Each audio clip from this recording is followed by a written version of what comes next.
Now, before YouTube, and before scooter kids took over skate parks, and before TikTok made every teenager a stunt performer overnight, there was a time when extreme sports culture felt mystical.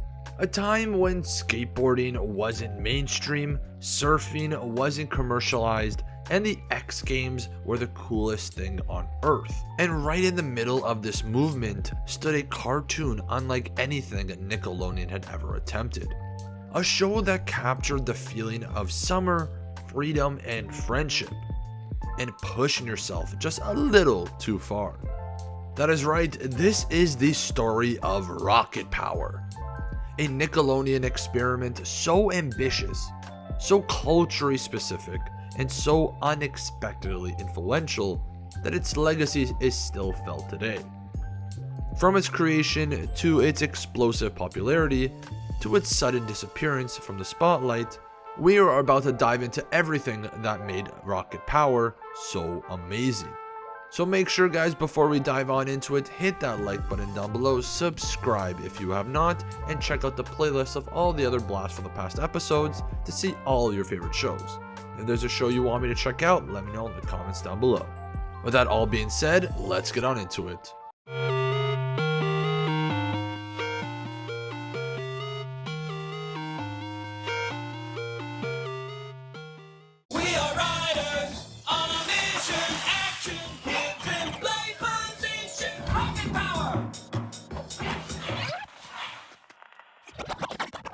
Now, by the late 1990s, Nickelodeon dominated children's animation.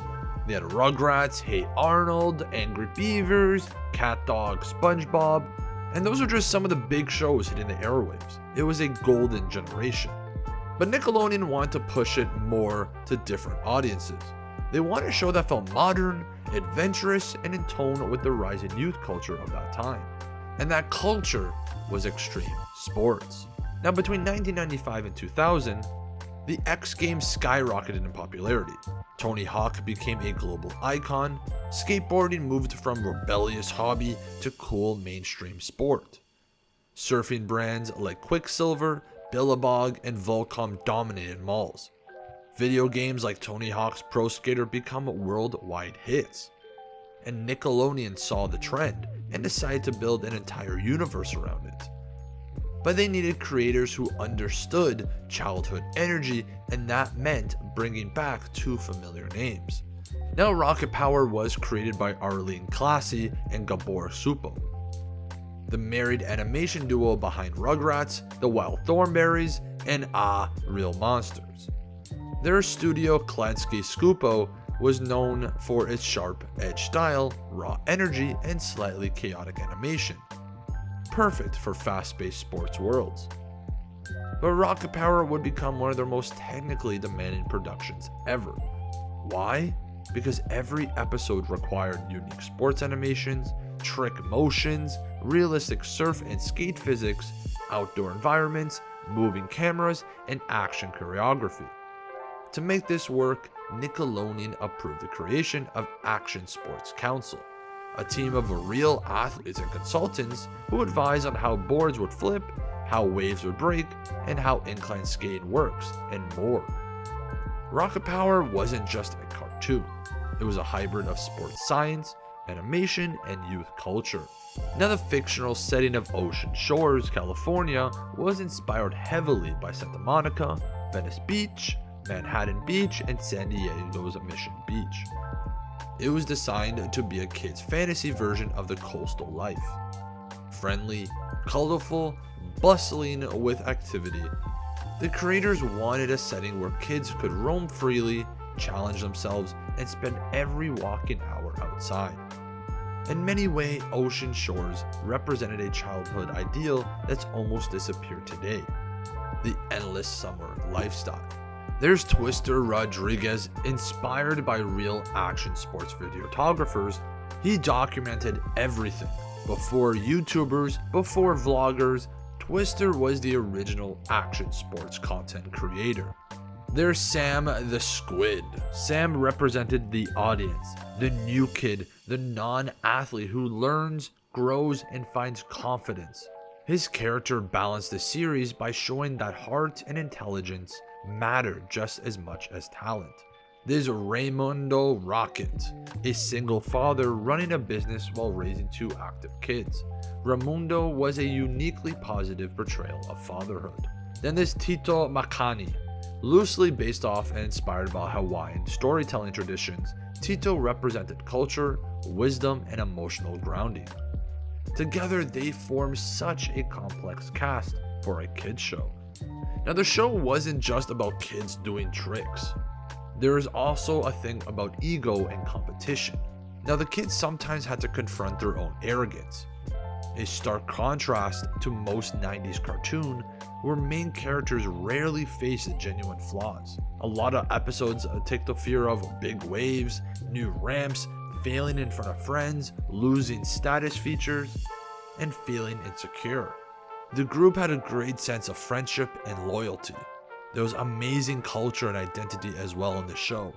The show even documented a childhood era before smartphones where the world outside was your playground. Now, the series released several major specials that expanded the universe. There's Rocket Power Race Across New Zealand, which released in 2002. The beautifully animated multi-part adventure exploring international competition, teamwork, and some of the best skate surf sequences in the show. There was Rocket Power The Big Day, which released 2004 with Raimundo's wedding special, a heartfelt story that gave fans a deeper look into the Rocket family dynamic and Hawaiian traditions. There's also Rocket Power Reggie's Big Beach Break, released 2004, an almost coming-of-age story for Reggie. Many fans consider this the unofficial finale, giving Reggie a satisfying emotional arc. Now, Rocket Power had a lot of merchandise and video games with so much of an expansion to the actual show itself. They had PlayStation games, Game Boy Advance titles, McDonald's Happy Meal toys, and a Nickelodeon Universe theme park ride, apparel, branded skateboards, and official Rocket Power scooters. For a brief period, Rocket Power wasn't just a show, it was a brand. Now, of course, the decline was eventually going to happen. Now, despite popularity, Rocket Power ended in 2004, lasted only 4 seasons, with several factors taken into account. By the late 2000s, incline skating crashed in popularity. Skating went more underground, and finding that surf culture went very niche. And a lot of kids were starting to shift towards digital entertainment. The animation also costed a lot. Animated sport and outdoor environments were more expensive than typical Nicktoon shows. And the studio struggled with internal challenges and lost several key productions in the mid-2000s. Shows like Avatar, Fairy Odd Parents, and SpongeBob just dominated the screens. Rocket Power didn't have that multi-generational appeal to compete. Now, although it faded from TV, Rocket Power left behind a lasting impact. There was so much vlogging in the show, kids filming stunts. That's basically what YouTube and TikTok are nowadays. It captured that early 2000s outdoor lifestyle. A world before smartphones, before structured activities replaced creativity, a world where kids were allowed to roam freely. Something nearly extinct today. And it also gave Nickelodeon a cultural aesthetic.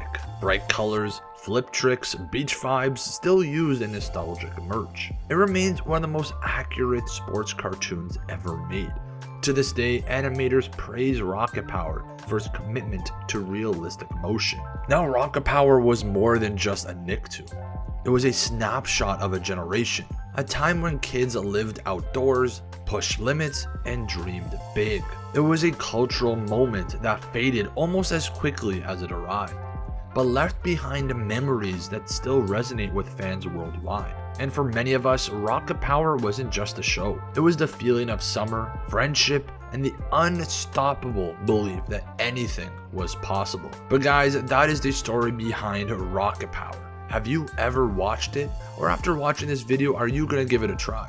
Thank you so much for watching. Make sure to check out all the other blasts from the past episodes in the playlist down below. Thank you guys so much for watching, and I hope to see you guys in the next one.